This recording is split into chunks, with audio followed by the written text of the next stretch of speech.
Hamas places weapon caches, rocket launchers, and command centers inside civilian areas. In this way, it transforms residential neighborhoods into complex battlefields in which the risk of harming civilians is substantially increased. Israel deals with this challenge in a manner that allows it to eliminate the threat while minimizing civilian casualties. How? Intelligence officials regularly gather information about places where terror activity is taking place and analyze the conditions of the target's environment. This is a critical part of the planning stages before an attack. This information enables the IDF to study the civilian environment in Gaza and understand the conditions surrounding an intended target. This information also identifies infrastructure of great importance to the population to be given special consideration in the battlefield. How? IDF infantry brigades train in sites that simulate Palestinian cities.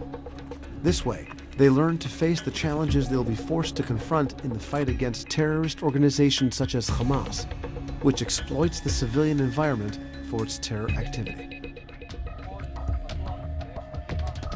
The professionalism of IDF soldiers in battle is a significant factor in protecting human lives, both Palestinian and Israeli.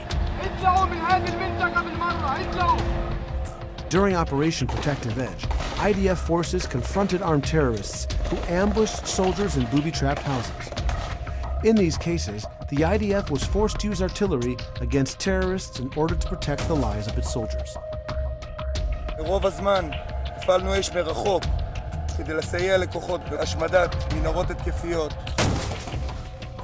יש מטוס חוזי ותצפיות קרקעיות שמסתכלות על השכונה כדי לוודא שבירי שלנו אין אזרחים במבנים. כאדם, ואני בטוח כמו מרבית הישראלים, כואב לנו לראות אזרחים נפגעים. אנחנו עושים את כל המאמצים להזהיר את האוכלוסייה, להרחיק אותה, לכוון את האש שלנו למקומות שבהם נמצאים המחבלים. How? Throughout Operation Protective Edge, the IDF dropped leaflets, made phone calls, sent messages, and used other methods to warn the population and enable civilians to evacuate for their own safety before strikes. And in real time, how is it possible to hit only terror sites? With the help of guided missiles, the IDF can strike targets with precision, and in this way, avoid collateral damage as much as possible. The process of selecting the appropriate means and explosive material contributes to calculating the impact of a strike and reduces damage to civilian areas. In addition, in a number of cases, the IDF aborted strikes at the last minute because civilians were present in the area.